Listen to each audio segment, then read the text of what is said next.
We are reminded by elements speaking nature's messages that we are abundant and connected.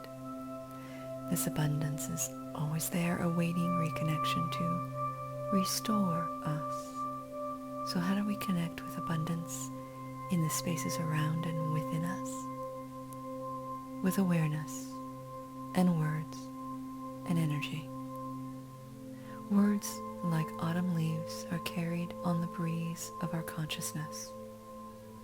Words like wind are either unbridled energy or harnessed energy.